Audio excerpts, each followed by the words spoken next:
मान सकते हैं, उनको 2 कान बहुत कम लगे हरी कथा सुनने के लिए, तो इसलिए उन्होंने 10 लाख कान मांगे। तो हमें जो भगवान ने, हम 10 लाख कान मांगे भी तो नहीं मिलेंगे, नहीं मिल सकते ना।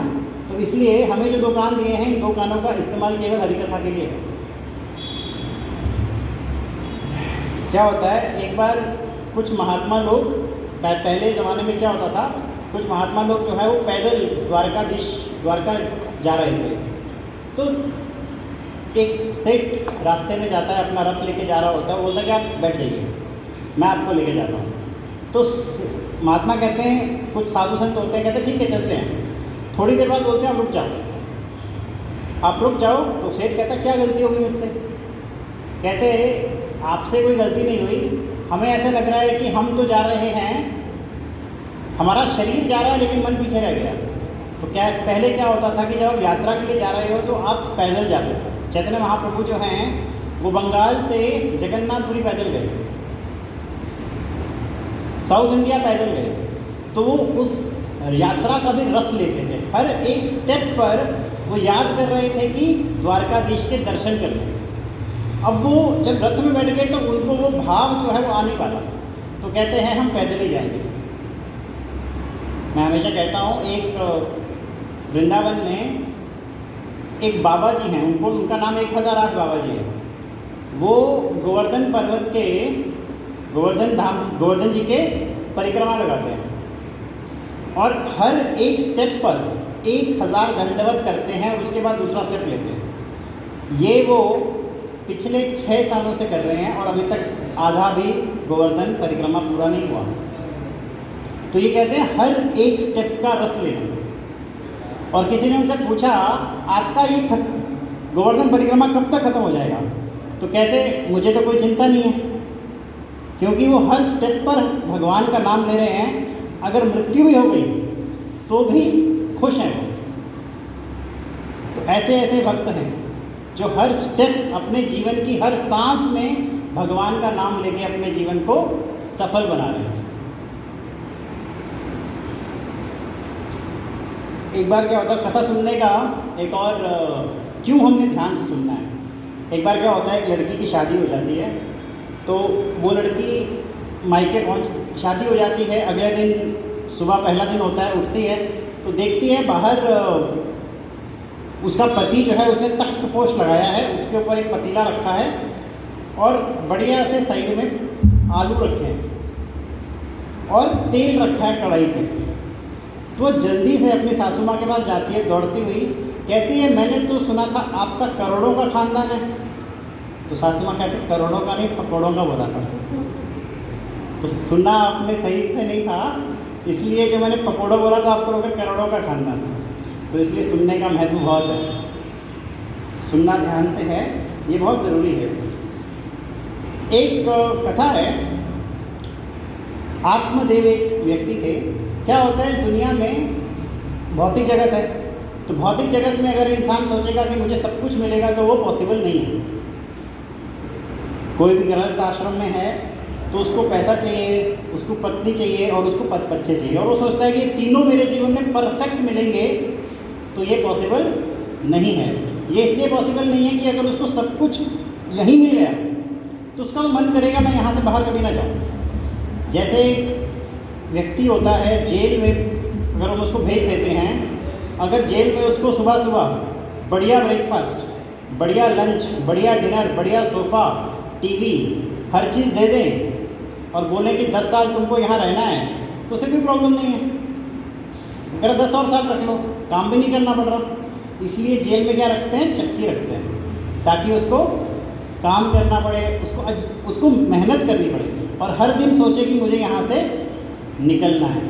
उसी तरह से हम लोग एक तरह के जेल में हैं, जहाँ खुशी, आपको परफेक्ट खुशी नहीं मिलेगी, आपको कोई ना कोई दुख ज़रूर होगा। ऐसा कोई व्यक्ति यहाँ नहीं बैठा होगा जो मुझे बोलेगा कि बस मेरे जीवन में तो कोई दुख, कोई प्रॉब्लम, कोई इश्यू कुछ है ही नहीं। ऐसा कोई व्यक्ति है नहीं। तो इसलिए नहीं है क्योंकि ये भौतिक जगत है और भौतिक जगत को ही दुखालय आश्रम बोला जाता है, दुख का आश्रम है ये।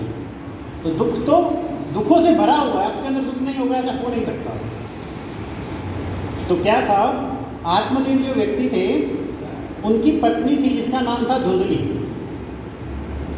तो धुंधली का अर्थ भी वैसा ही होता है कि ब्लर, यू अंडरस्टैंड, ब्लर कि मतलब कुछ धुंधला सा। तो उनका क्या था, उनकी लाइफ में बहुत प्रॉब्लम थी, बच्चा नहीं था, ज़मीन कोई खरीदते तो बंजर हो जाती, कोई पेड़ लगाते तो उसमें फल नहीं आते, और कोई मतलब कोई पशु खरीदते, गाय वाय खरीदते तो वो दूध नहीं देती। तो ज़िंदगी में हर तरह प्रॉब्लम ही प्रॉब्लम।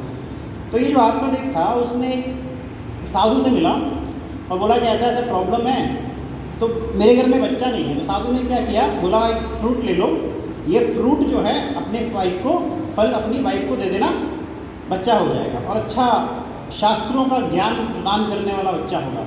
तो वो बहुत खुश हो जाता है आत्मदेव, अपनी पत्नी को बोलता है कि ये फल लो और आपको बहुत सुख, एक अच्छा पुत्र की प्राप्ति होगी। अब वाइफ क्या करती है, नाम धुंधला, थॉटलेस, थॉट भी धुंधले। तो क्या करती है, वो कहती है कि अपने मन में सोचती है कि अगर मैं प्रेग्नेंट हो गई तो मेरा शेप बिगड़ जाएगा, I will not be that beautiful, तो मुझे अपना शेप खराब नहीं करना है, मुझे इतनी तकलीफ नहीं लेनी है। तो उसकी सिस्टर से बात कर रही होती है वो, तो सिस्टर कहती है आप चिंता क्यों कर रहे हो, मैं प्रेग्नेंट हूँ ना, मेरा बच्चा जो होगा मैं आपको दे दूँगी। तो कहती है इस फल का क्या करूँ, कहती है फल घर में गाय है उसको दे देते हैं। अब क्या होता है, उसकी सिस्टर का बच्चा होता है, वो सिस्टर तब तक वो नाटक करती है, कोई तकिया जो भी तरीके से नाटक करती है कि वो प्रेग्नेंट है। तो क्या होता है, ये सिस्टर उसको अपना बच्चा दे देती है और उसी टाइम गाय का भी बच्चा होता है, और गाय का जो बच्चा होता है वो ह्यूमन आदमी की तरह दिखता है, सिर्फ कान गाय के होते हैं। अब जो इसका बच्चा होता है सिस्टर का, उसका नाम डालते हैं धुंधकारी, और जो गाय का बच्चा होता है उसका नाम होता है गोकर्ण। अब स्वभाव भी इनका वैसा ही होता है, क्योंकि उसकी बहन का स्वभाव भी ठीक नहीं था, एक तरफ से छल का स्वभाव था कि कोई पता नहीं, पति को पता नहीं लगेगा, कोई बात नहीं। तो जो बच्चा पैदा होता है वो बहुत ही ऐसा पैदा होता है कि नेगेटिविटी बहुत, हर तरह का पाप, गलत काम, इतने पाप किए होते हैं कोई डाउट ही नहीं। तो जो दूसरा बच्चा होता है गोकर्ण, जो गाय के कान होते हैं, क्योंकि साधु ने फल दिया है तो ह्यूमन बॉडी होती है वो, तो शास्त्रों में बिल्कुल परफेक्ट, हर तरह का शास्त्रों का ज्ञान ले रहा है, हर चीज़ ले रहा है, कोई प्रॉब्लम नहीं, पूरा पूरा मतलब शास्त्रों का ज्ञान। अब ये भाई के जो धुंधकारी होता है उसका संगत भी बहुत खराब होती है, तो एक दिन क्या करता है, वैश्यों को अपने घर पे ले आता है और उनसे शादी करता है। उसकी माँ इतना उसको बुरा लगता है कि ये कैसा बच्चा पैदा हो गया मेरे घर पे, मतलब वो सुसाइड कर लेती है, बिकॉज इतना मतलब उसका भी लोग बड़ा बुरा बोलते हैं कि क्या है ये, तो वो सुसाइड कर लेती है। अब ये वैश्यों जो, और जो उसका भाई होता है गोकर्ण, वो तीर्थ यात्रा के लिए गया होता है, वो ऐसे ही भक्त भाव में होता है। अब ये वैश्य क्या होते हैं, वैश्य उनकी जो जितनी भी वाइफ होती है वो प्लान करती है कि धुंधकारी जो है ये, इसने बहुत लोगों को पैसा लिया हुआ है, टैक्स देता नहीं है, हर तरह के गलत काम किए हैं, तो एक दिन राजा आएगा, इसको उठा के ले जाएगा, और उठा के ले जाएगा तो सारा पैसा भी चला जाएगा। तो हम क्या करते हैं, हम इसको मार देते हैं, जिस तरह की संगत वैसा ही काम। और इसको वो क्या करते हैं, वैश्य सारी प्लान करते हैं, उसको मार देते हैं, उसी के घर में उसको गाड़ देते हैं। और भाई जो है तीर्थ यात्रा से आता है, बहुत ही अच्छा मतलब संत बन गया होता है, तो जब भी वापस आता है तो ये जो उसकी आत्मा होती है चिल्ला रही होती है कि मुझे बचाओ। तो भाई क्या करता है, उसको कुछ दिखाई नहीं देता, अपने कमंडल से जल निकालता है, जल फेंकता है, उसको अपना भाई दिखता है, तो कहता है क्या, वो पूरी कहानी सुनाता है उसके बाद। तो भाई क्या कहता है, फिर एक दिन भाई जो होता है इतना उच्च स्तर पहुंच चुका होता है कि सूर्यदेव से बात करता है कि मैं क्या करूं। तो सूर्यदेव कहते हैं कि भागवत कथा करो। अब वो करते हैं, भागवत कथा करते हैं, और उस भाई को शरीर तो होता नहीं है, तो भाई को बोलता है कि एक जो बांस की डंडी होती है उसके अंदर आप बैठ जाना। तो बांस की हर दिन 7 दिन की भागवत कथा होती है, और 7 दिन हर दिन जो होता है वो बांस की हर एक दिन वो नॉट बांस का टूट रहा होता है, इतना ध्यान से वो सुनता है कि हर दिन वो नॉट टूटने लग जाता है। तो 7 दिन होते तो पुष्पक विमान, भगवान विष्णु दूत जो हैं विमान लेके आते हैं उसको लेने के लिए। तो ये जो गोकर्ण होता है, गोकर्ण कहता है रुको रुको, आप इसको क्यों लेके जा रहे हो, कथा तो हम सब ने सुनी है, इसको क्यों लेके जा रहे हो। कहते क्योंकि जिस उत्साह से इसने कथा को सुना है, उस उत्साह से ना तुमने सुनाया ना सुनने वालों ने सुना। तो कहने का अर्थ है कथा को बड़े ही उत्साह से सुनना है। और फिर वो कहता है मैं चाहता हूँ कि ये सब लेके जाएं, तो कहता है कि फिर से भागवत कथा करो, फिर उत्साह से करो, फिर सबके लिए भी मान आएंगे, और ऐसा हुआ भी। तो आज हम नरसिम्हा देव जो हैं, नरसिम्हा देव के बारे में थोड़ी सी चर्चा करेंगे कि नरसिम्हा देव कौन थे, कैसे आए, क्यों आए, राइट।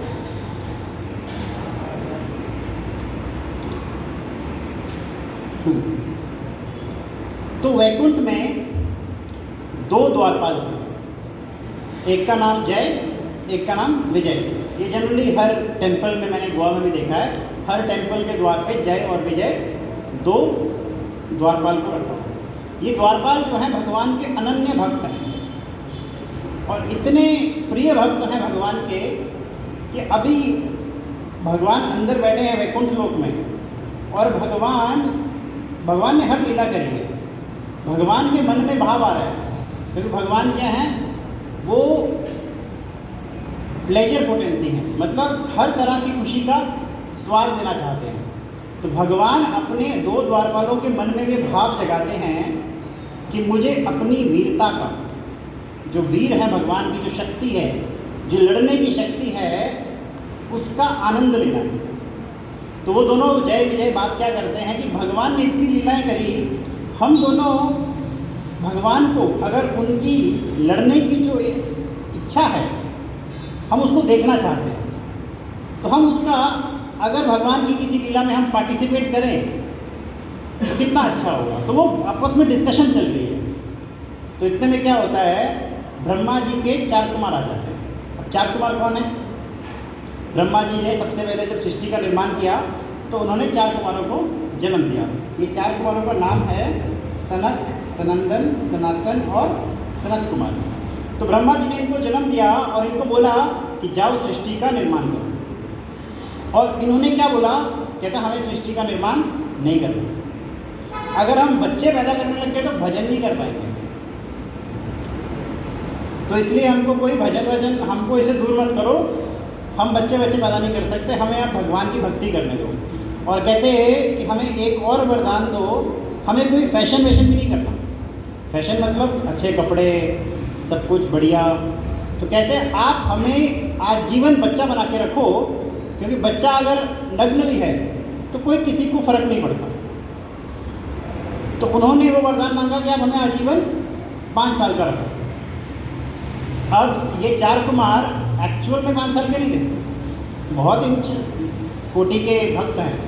तो ये भगवान के धाम में आ रहे होते हैं। वैकुंठ में 7 द्वार हैं, 6 द्वार पार करके 7वें द्वार पे जय विजय से मिलते हैं। तो जय विजय उनको रोक लेते हैं और कहते हैं एंट्री प्रोहिबिटेड। आपके आजकल पूरे गोवा में एंट्री प्रोहिबिटेड हो रखी है हर जगह, कई जगहों पे। तो कहते हैं यहाँ से जाना मना है, अंदर नहीं जा सकते, भगवान अभी आराम कर रहे हैं। तो ये 4 कुमार जो हैं गुस्सा हो जाते हैं, कहते हैं आपने हमको पहचाना नहीं, कहते जो भी हो आप अंदर नहीं जा सकते। तो इतने में उनको बहुत गुस्सा आ जाता है और वो बहुत गुस्सा आ जाता है। कहता है कि ऐसा व्यक्ति जो घमंड में हो, जो इस तरह का भाव रखता हो, जो वैकुंठ के द्वार पे, ऐसे व्यक्ति का कोई स्थान नहीं होना चाहिए, जिसके अंदर पहचानने की शक्ति नहीं है, जो रिस्पेक्ट नहीं दे सकता। ऐसे व्यक्ति को वैकुंठ धाम में रहने का कोई नहीं है, ही कैन नॉट स्टे, कोई हक नहीं है। आपको अभी हम श्राप देते हैं कि आप 6 जन्मों के लिए पृथ्वीलोक पे जाओ, मृत्युलोक पे जाओ। तो भगवान इमीडिएटली आ जाते हैं।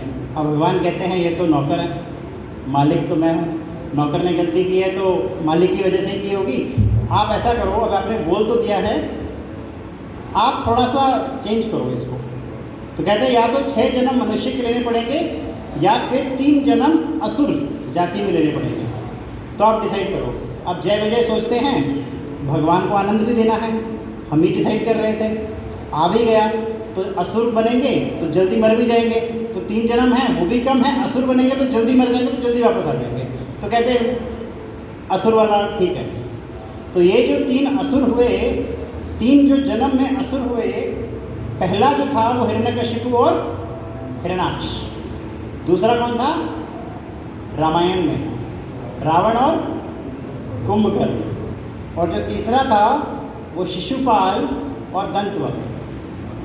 तो ये 3 जो हैं, ये तीनों अलग अलग युगों में भगवान को उनकी वीरता का आनंद देने के लिए आए थे। अब क्या होता है, हिरण्यकशिपु और हिरण्याक्ष का जन्म हो जाता है। तो हिरण्याक्ष जो होता है वो बहुत ही क्रूर इंसान होता है, बहुत क्रूर इंसान होता है। उसने हर जगह आतंक फैला के रखा होता है, दुनिया उससे डर रही होती है, कोई मतलब भगवान का नाम लेने से डरता है। अब उसने क्या किया, हिरण्याक्ष ने एक दिन पूरी की पूरी पृथ्वी को उठा के पाताल लोक में चला गया। और ये दूसरी कहानी है जब भगवान जो है पाताल लोक में आके वराह का अवतार लेते हैं। बहुत ही सुंदर कथा है, उस सुंदर कथा के लिए आज का टाइम नहीं है, कभी उसकी भी चर्चा होगी तो यहाँ पे आप लोग सुन पाएंगे। तो भगवान वराह अवतार लेके हिरण्याक्ष को मार देते हैं। यहाँ पे जब हिरण्याक्ष को मार देते हैं तो हिरण्यकशिपु को बहुत गुस्सा आता है। अब यहाँ पे जब हिरण्यकशिपु को इतना गुस्सा आता है, कहता है कि मैं विष्णु को मार दूँ, उसने मेरे भाई को मारा। एंड देख, आप भाइयों में बहुत प्रेम होता है। आजकल का जो भाइयों का प्रेम है उससे बहुत गहरा प्रेम था। तो हिरण्यकशिपु के जो गुरु होते हैं वो कहते हैं ऐसे नहीं होगा, आपको शक्ति प्राप्त करनी पड़ेगी अगर विष्णु को मारना है तो। विष्णु को मारना कोई आसान नहीं है, आपको उससे पावरफुल बनना पड़ेगा, ऐसा बनना पड़ेगा जिससे कि वो आपको मार ही ना सके। तो हिरण्यकशिपु अभी गुरु हैं उनके शुक्राचार्य, तो कहते हैं आप तो सही कह रहे हो, तो मैं जाता हूँ, तपस्या करने के लिए जाता हूँ। अब जितने भी ये सारे देवी देवता होते हैं वो सोचते हैं हिरण्याक्ष मर गया, ये हिरण्यकशिपु वैसे ही डॉन है, ये कम नहीं है डॉन से, इसने तपस्या कर ली तो ये तो डॉन का बाप बन जाएगा, इसको तपस्या नहीं करने देनी है। तो क्या करते हैं, नारद मुनि और सारे देवी देवता पक्षी का रूप ले लेते हैं। और पक्षी का रूप जब लेते हैं तो हिरण्यकशिपु तपस्या करने के लिए चला गया। तो जिस पेड़ के नीचे तपस्या कर रहे होते हैं वहाँ पे सारे बैठ जाते हैं और वहाँ पे नाम लेते हैं, हरि गोविंद श्री कृष्णा, हरि गोविंद गोपाल, ऐसे नाम ले रहे होते हैं। अब हमारे सामने अगर कोई मेरे बहुत ही ऐसे दुश्मन का नाम ले और बड़ा उसकी तारीफ़ करे, मैं कुछ भी करूँ मैं डाइवर्ट हो जाऊँगा। हमारे घर में कोई ऐसा व्यक्ति, हम कुछ लोग बात कर रहे हैं और तीसरा व्यक्ति आके हमारे किसी ऐसे व्यक्ति से बात करे जिसको हम देखना भी नहीं चाहते और उसकी तारीफ़ कर रहा है, तो हम बात चाहे कुछ भी करें लेकिन उससे डाइवर्ट हो जाएंगे। तो हिरण्यकशिपु डाइवर्ट हो गया, तपस्या ही नहीं कर पा रहे। हिरण्यकशिपु कहता कौन है ये सब, तपस्या भंग हो गई, वो उठ जाते हैं। लेकिन उसके दिमाग में क्या चल रहा है, गोविंद हरि गोपाल, गोविंद हरि गोपाल, कौन बोल रहा है ये गोविंद हरि गोपाल। अब हिरण्यकशिपु कहता है कल से शुरू करूँगा, आज नहीं हो सकता, घर जाता है। तो जितने भी आसुरी व्यक्ति लोग होते हैं वो अपने गुस्से को निकालने का उनके पास तरीका होता है। वो क्या करता है, अपनी पत्नी के पास जाता है, संभोग करता है, लेकिन उसके दिल में क्या चल रहा है, कृष्ण गोविंद हरि गोपाल। तो क्या होता है, अब उसकी पत्नी होती है कयादु, गर्भवती हो जाती है। अब देवी देवता और टेंशन में, एक तो हिरण्यकशिपु तपस्या कर रहा है और ऊपर से ही हिरण्यकशिपु पार्ट 2 जन्म होने वाला है। ये तो वैसे ही डॉन है, ये सुपर डॉन बन जाएगा, तो इसको मारना ठीक रहेगा। अब क्या करता है इंद्र, क्या करता है, अपने पूरे टीम को लेके जाता है और कयादु को किडनैप कर लेता है, खींच के कयादु को किडनैप कर लेता है। अब कयादु को किडनैप करता है तो रास्ते में नारद मुनि मिलते हैं। नारद मुनि बोलते हैं तुम क्या कर रहे हो इंद्र। कहते हैं कि ये जो इसके पेट में बच्चा है हिरण्यकशिपु को आप जानते हो वो कैसा है, इसके पेट के में जो बच्चा है उसको मारने से सही रहेगा। आप भी जानते हो ये असुर जो है जो आतंक फैलाते हैं, फिर हम लोग तो बिल्कुल कुछ कर नहीं सकते। तो नारद मुनि उसको समझाते हैं, कहते हैं कि ये जो बच्चा कयादु के पेट में है ये भगवान का परम भक्त है। अब इंद्र क्या करते हैं, जब किसी भक्त व्यक्ति को, डिवोटी को कोई समझाता है तो डिवोटी सुन लेता है और उसको एक्सेप्ट करता है अगर वो बात सही हो। लेकिन अगर एक असुर भाव वाला व्यक्ति को, किसी ऐसे व्यक्ति को आप समझाना चाहोगे जो बिल्कुल सुनने को रेडी नहीं है, आप उसको समझा नहीं सकते, वो नहीं सुनेगा आपकी बात। तो क्या करता है इंद्र, दंडवत करता है। अब जिसको किडनैप किया अब उसको दंडवत कर रहा है। क्यों दंडवत कर रहा है, क्योंकि वो प्रहलाद जो आने वाले हैं उनकी माता है, एक भक्त की माता है। तो इंद्र दंडवत करते हैं उसको और उनकी परिक्रमा करते हैं। चेंज ऑफ बिहेवियर देखो कितनी जल्दी एक नारद मुनि जैसे व्यक्ति ने उनको इतना बोला कि अब देखा थोड़ी इंद्र ने, लेकिन विश्वास किया, दंडवत करते हैं, परिक्रमा करते हैं और चले जाते हैं। अब नारद मुनि क्या करते हैं, कयाधु को अपने आश्रम ले जाते हैं। अब जो हिरण्यकशिपु वहाँ पे तपस्या कर रहा होता है, हिरण्यकशिपु 100 दिव्य वर्ष तपस्या करता है। 100 दिव्य वर्ष कितने होते हैं? 36,000 ईयर्स। सतयुग था तो 36,000 ईयर्स लोग कर लेते थे, 1 लाख लोगों की उम्र होती थी। अब ड्यूरिंग दैट टाइम जब हिरण्यकशिपु वहाँ तपस्या कर रहा है, जहाँ नारद मुनि क्या कर रहे हैं, नारायण नारायण, और बेटा जो है उनका प्रहलाद महाराज सिर्फ और सिर्फ भागवतम सुन रहा है। कितने साल? 36,000 साल। क्या होता है, पहले लोग सोचते थे, आजकल तो 9 मंथ्स है, लेकिन पहले ऐसा नहीं होता था। It used to be for long, बहुत लंबा टाइम होता था।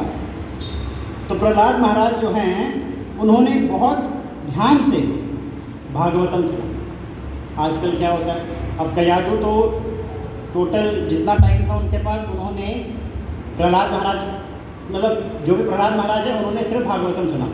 आजकल क्या होता है, माता टीवी लगा के बैठी है, डांस कर रही है, या फिर किसी रेस्टोरेंट में जा रहे हैं, तो बच्चा क्या होता है ना, बच्चा उस मोमेंट पे वो 9 मंथ्स में जो होता है वो सिर्फ और सिर्फ और सिर्फ जो अपनी माँ कर रही होती है एग्जैक्टली वही सुन रहा होता है, वही उसके दिमाग में जाता है। फिर बच्चा पैदा हो जाता है तो बोलते हैं ये छोटा हिरण्यकशिपु कहाँ से आ गया, क्योंकि भाव तो वही था ना जो आपने ज़िंदगी में, जो आपने वो 9 महीने में किया, बच्चे के संग बच्चे का पूरा कैरेक्टर तो वही बनेगा।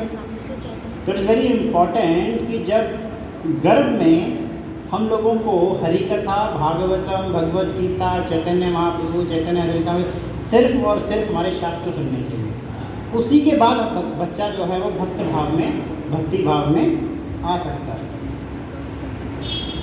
राइट। अब क्या होता है, जब हिरण्यकशिपु वहाँ पे तपस्या कर रहा था, सभी देव, अब इतनी ज़्यादा तपस्या, अब असुर जो तपस्या करते थे ना, भाव बहुत होता था, इच्छा थी कि बहुत पावरफुल बने और ब्रह्मा जी की तपस्या करें।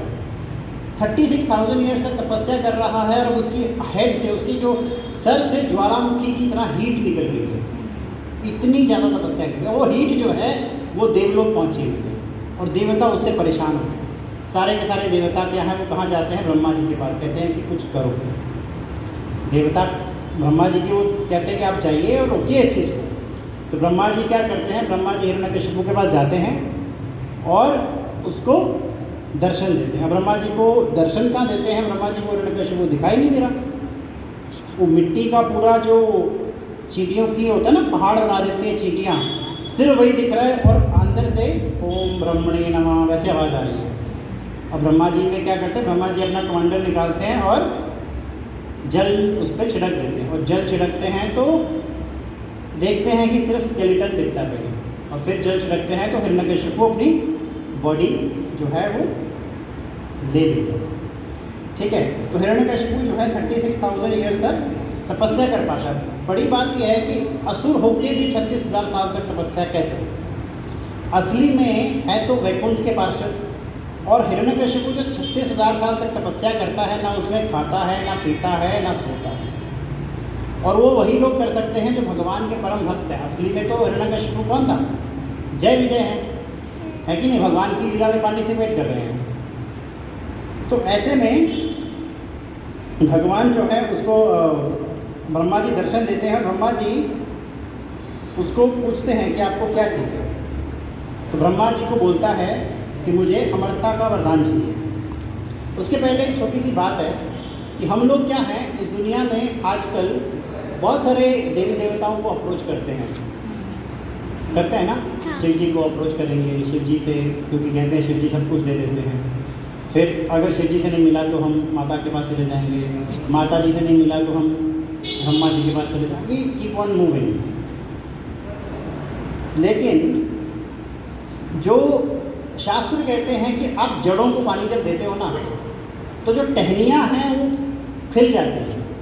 तो भगवान कृष्ण वो जड़ हैं, हमने उस जड़ को पानी देना है, हमने भगवान कृष्ण के उस मोड़ से मुड़ना नहीं।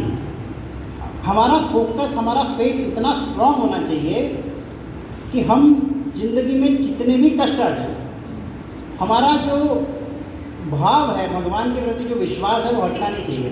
जो डिवोटीज होते हैं ना, और ये फ़र्क है थोड़ा सा एक डिवोटी में, नॉन डिवोटी में, डिवोटी में और एडवांस डिवोटी में। नॉन डिवोटी का मैं डिस्कस नहीं करूँगा बिकॉज आई कंसिडर एवरीवन जो यहाँ पे है वो डिवोटी है। तो जो डिवोटी होता है, जब उसको कष्ट होता है, जो नया नया डिवोटी होता है स्टार्टिंग में, जब उसको कष्ट होता है तो होता है भगवान ये मेरे साथ क्यों हो रहा है। लेकिन जो एडवांस डिवोटी होता है वो क्या सोचता है कि भगवान कितने दयालु हैं, इसी जन्म में मेरे सारे पापों को ख़त्म कर रहे हैं। That is the difference. हमें ज़िंदगी में कोई भी कष्ट आ जाए, हमने ज़िंदगी में उस कष्ट को भगवान का प्रसाद समझना। जब हमें मंदिर में आते हैं तो मंदिर में पुजारी हमें प्रसाद देता है तो हम प्रसाद का टेस्ट के बारे में सोचते हैं क्या? जो है जैसा है प्रसाद लेके भगवान को थैंक यू बोल के जाते हैं। ये ज़िंदगी वैसी है। ज़िंदगी में कष्ट आए, सुख आए, दुख आए, हमारे महाराज कहते थे ये ज़िंदगी जो है ये भगवान का प्रसाद है। अगर इसको ज़िंदगी को भगवान का प्रसाद समझोगे तो कभी इससे कोई प्रॉब्लम नहीं होगी। और महाराज कहते थे कि जब भी आप भगवान को, अपनी ज़िंदगी को जीना इस तरह से है कि जैसे कि ये आपका लास्ट मोमेंट है। अब आपका लास्ट मोमेंट अगर आपको पता लग गया कि अगले 10 मिनट में आप मर जाओगे, लेट अस से कि अगले 10 मिनट में आप मर जाओगे। परीक्षित महाराज की कथा सबको पता होगी। परीक्षित महाराज दुनिया के सबसे पवित्र इंसान, बहुत भक्त। अब जंगल में गए, उनको प्यास लगी, एक साधु के आश्रम में बैठे, साधु को देखा कि वो तपस्या कर रहा है, उनको बोला प्यास लगी है, साधु तपस्या में लीन थे। गुस्सा आया, मरा हुआ सांप देखा, गले में डाल दिया। जैसे ही गले में डाल दिया, जो उनका बेटा था श्रृंगी, श्रमिक ऋषि थे लेकिन बेटा श्रृंगी था, उसको पता लगा कि मेरे पिता के गले में सर्प डाला है मरा हुआ, ऐसा कौन सा राजा है, कौन ऐसा कर सकता है? तो श्राप दे देते हैं कि 7 दिन बाद मर जाएंगे। राजा अपने महल में पहुंचते हैं लेकिन उनको तब रियलाइज़ होता है कि बहुत बड़ा गलत काम कर दिया। एंड ही वॉज एक्सपेक्टिंग कि कोई उनको पनिश करे। वो पश्चाताप करना चाहते थे, दंड प्राप्त करना चाहते थे। और जैसे ही उनको ये पता लगता है कि श्राप मिला, बहुत खुश हो जाते हैं, बहुत खुश। और उनके अंदर इतनी शक्ति थी कि ब्राह्मण का जो श्राप है उसको विफल कर देंगे, इतने माने हुए थे वो। लेकिन वहाँ क्या करते हैं, वो खुश होते हैं और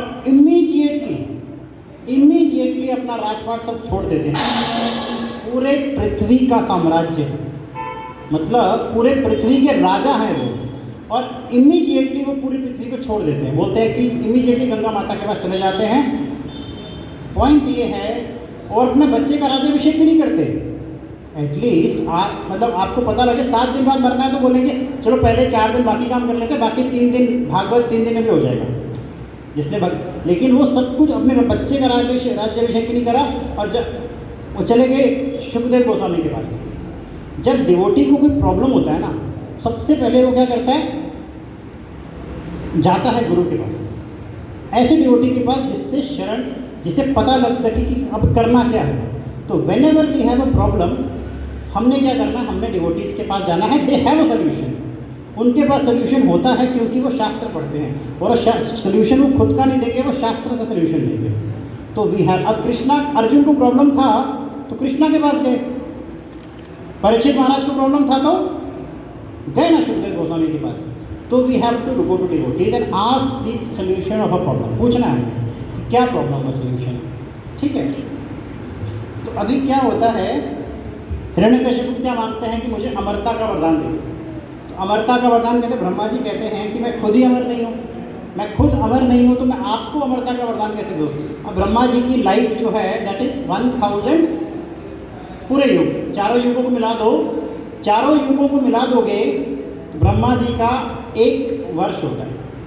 और ऐसे ब्रह्मा जी 1000 वर्ष जीते हैं, या सॉरी 1 डे, चारों युगों को मिलाओगे तो इट इज़ 1 डे। और ऐसे ब्रह्मा जी के 1000 वर्ष होते हैं। तो 1000 वर्ष जो हमारे वर्षों में जब काउंट किया जाए तो it is 311 trillion and 40 billion years. तो ज़ीरो काउंट करते ही शायद हम थक जाएंगे। तो अभी ब्रह्मा जी कहते हैं मैं खुद ही ब्रह्म, अमरता मेरे पास नहीं है, तो मैं आप कुछ और मान लो। अब असुर जो होता है ना, या असुर जाति या असुर भाव के लोग, वो सोचते हैं कि इसने मेरे को आइडिया दिया है तो मैं इसी को बेवकूफ़ बनाता हूँ। तो यहाँ हिरण्यकशिपु का सोचते हैं मैं बनाता हूँ, ब्रह्मा जी को बेवकूफ़ बनाता हूँ। तो वो क्या कहता है, आप मुझे ऐसा वरदान दो, क्योंकि जो हिरण्यकशिपु यहाँ सोचता है कि मेरे से बेस्ट कोई नहीं है, ब्रह्मा भी नहीं है, अब इसको वरदान देना है तो let me ask him something जो ये ना कर सके, इसने बोला देना ही है। तो वो बोलता है कि मुझे कोई भी ना मार सके, मनुष्य ना मार सके, ना पशु मार सके, मुझे घर के अंदर कोई ना मार सके, ना घर के बाहर मार सके, जल में, थल में, आकाश में, पृथ्वी में, वायु में, अस्त्र से ना मार सके, शस्त्र से ना मार सके, ना दिन में मार सके, ना रात को मार सके, किसी भी 12 महीने में कभी ना मरूं मैं, 12 महीने में ना मरूं मैं। तो ये मानता है। अब उसको लगता है कि उसने सब कुछ मान लिया, अब वो बिल्कुल जाता है, ब्रह्मा जी तथा उसको बोलते हैं, जाता है और इतना आतंक फैलाता है, अपने भाई से भी ज़्यादा इतना आतंक फैलाता है, जहाँ पे लोग यज्ञ कर रहे होते हैं, साधु संत यज्ञ कर रहे होते हैं, उनके यज्ञों में मलमूत्र फेंक देता है, बारिश करता है मलमूत्र की कि पूरा का पूरा खराब हो जाए। इतना ज़्यादा मारना शुरू कर दिया। कोई व्यक्ति जो विष्णु वह शब्द बोले उसको मार देता था।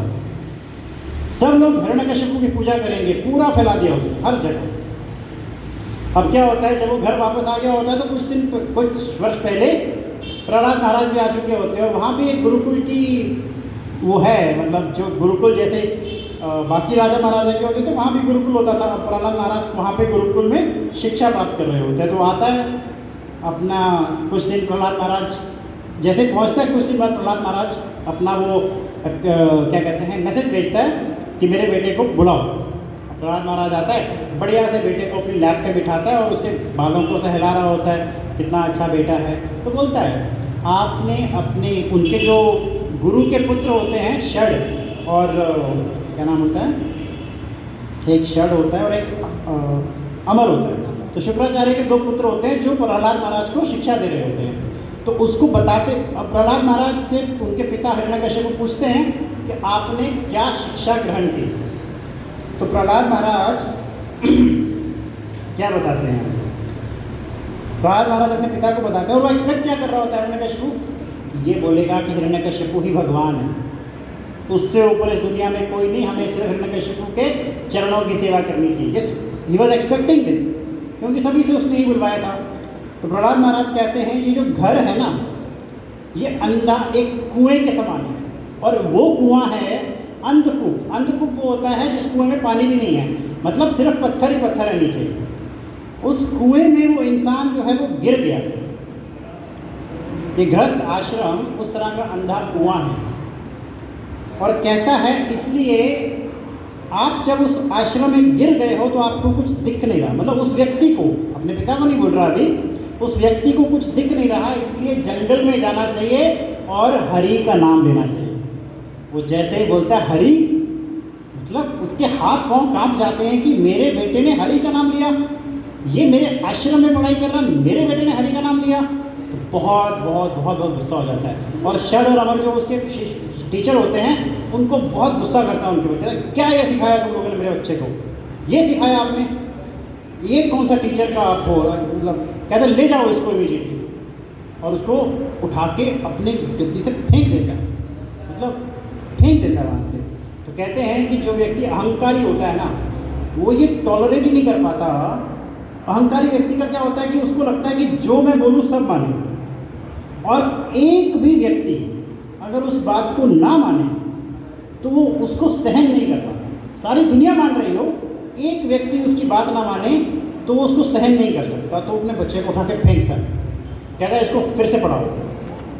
तो षड और अमर जो है वो लेके जाते हैं उसको, और बोलते हैं, उनको लगता है कि कहते हैं कोई ना कोई भक्त लगता है हमारे आश्रम में घुस गया है जो इसको ये पढ़ाई करा रहा है, लेकिन हमारे आश्रम में तो कोई भी ऐसा नहीं, कुछ तो प्रॉब्लम है। तो प्रहलाद से पूछते हैं कि आपको कौन सिखा रहा है ये सब। तो प्रहलाद कहते हैं जैसे एक मैग्नेट होता है ना, और लोहा, उसको लोहे को पढ़ाना नहीं पड़ता कि भाई चिपक जाओ, लोहा जो है खुद ही खुद मैग्नेट, चुंबक को खुद ही पकड़ लेता है। इसी तरह से भगवान हरि हैं और हम सारे जीवात्मा हैं। हम जीवात्मा उस लोहे की तरह हैं और भगवान हरि वो मैग्नेट है। तो इसमें हमें किसी को पढ़ाने की आवश्यकता नहीं है कि हमने भगवान को पास जाना है, वो हमारा भाव है कि जीवे स्वरूप होए नित्य दास। हम सारे जीव जो हैं भगवान के दास हैं, ये परमानेंट नेचर है हमारा। तो फिर भी षड अमर जो होते हैं, ठीक है कोई बात नहीं, इसको हम फिर भी पढ़ाते हैं। तो क्या होता है, षड अमर के बाद अभी फिर से एक बार आफ्टर टीचिंग सो मच, फिर एक बार प्रहलाद महाराज अपने पिता के पास बुलाया जाता है। तो पिता सोच रहे होते हैं, अब इसको लग रहा होगा कि गलती कर दी मैंने, फिर अब तो मतलब हरि का नाम नहीं लूँगा मैं मुँह से। तो पूछते हैं प्रहलाद को, अब मेरे को बताओ कि तुमने अब इन दोनों से क्या सीखा। तो पहले तो प्रहलाद महाराज बोलते हैं कि अंधे कुएं की बात, थोड़ा सा लेवल डाउन करके थोड़ा सा एजुकेशन देते हैं हिरण्यकशिपु को। लेकिन अब प्रहलाद महाराज क्या कहते हैं, श्रवणम कीर्तनम विष्णु, बोलो सारे, श्रवणम कीर्तनम विष्णु, स्मरणम पाद सेवनम, अर्चनम वंदनम दास्यम, साख्यम आत्मनिवेदनम। तो कहते हैं कि 9 जो लिम्ब हैं भक्ति के, ये है जो हमारा अल्टीमेट फोकस है, यही करना है हमको। अब हिरण्यकशिपु ना बिल्कुल कहते हैं कि अगर आपने, और हिरण्यकशिपु को बोल रहा है, अगर आपने इनमें से एक भी ढंग से कर लिया तो आपका जीवन सक्सेसफुल है। देखो प्रहलाद इस दुनिया में महाअसुर के पास बैठा है,